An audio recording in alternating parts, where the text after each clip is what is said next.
Assalamualaikum warahmatullahi wabarakatuh. Perkenalkan, nama saya Anissa dengan NIM H0523023, kelas PGSDA angkatan 2023.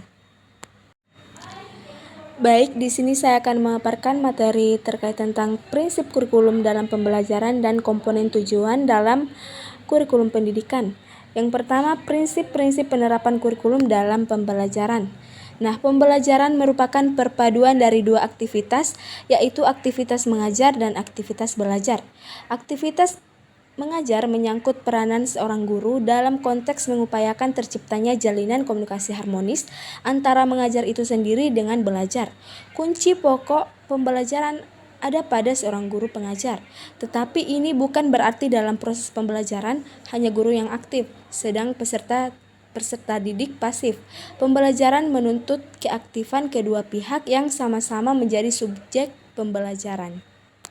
Yang kedua, taksonomi tujuan pembelajaran. Tujuan pembelajaran biasanya didasarkan pada salah satu kawasan dari taksonomi. Kemudian yang ketiga, penerapan pengukuran. Penerapan pengukuran kawasan afektif adalah sikap dan perilaku yang menyatakan bahwa domain afektif sama halnya dengan domain kognitif.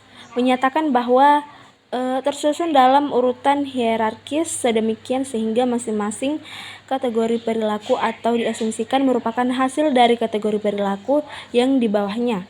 Akan tetapi tidak tampak bahwa domain afektif didasari oleh prinsip dari sederhana ke kompleks atau prinsip dari konkret ke abstrak seperti pada domain kognitif.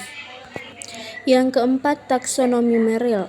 Akan tetapi sistem klasifikasi satu dimensi yang aslinya diusulkan oleh Gagne 1965 tempatnya sangat terbatas. Oleh karena itu, sistem dua dimensi diusulkan oleh Merrill 1973, di mana kinerja dimensi dari Gagne sebagai suatu dimensi dan isi sebagai dimensi yang lain. Taksonomi tersebut oleh MR dinamakan komponen display teori CDT. CDT menyatakan bahwa hasil belajar dapat dia presentasikan dengan tujuan belajar dengan item tes. Diasumsikan bahwa pada setiap kategori itu kinerja isi terdapat kombinasi dari bentuk presentasi primer dan sekunder yang menghasilkan pengalaman yang lebih efektif dan efisien. Kemudian produk pengembangan kurikulum sekolah dasar, yaitu yang pertama, produk kurikulum sekolah dasar adalah sebagai komponen, dan yang kedua, dokumen kurikulum. Dokumen kurikulum adalah acuan utama bagi para guru dan pendidik dalam menyusun dan melaksanakan kegiatan belajar mengajar. Dokumen ini berisikan panduan yang jelas mengenai standar kompetensi. Kemudian yang ketiga, bahan ajar. Bahan ajar merupakan bagian penting dalam pelaksanaan pendidikan. Yang keempat, perangkat penilaian. Penilaian merupakan bagian penting dalam pengembangan kurikulum. Yang kelima, program pengembangan karakter. Program pengembangan karakter adalah serangkaian kegiatan atau inisiatif yang dirancang untuk membantu individu, terutama siswa, dalam membangun nilai-nilai positif, etika, dan keterampilan sosial yang penting dalam kehidupan sehari-hari.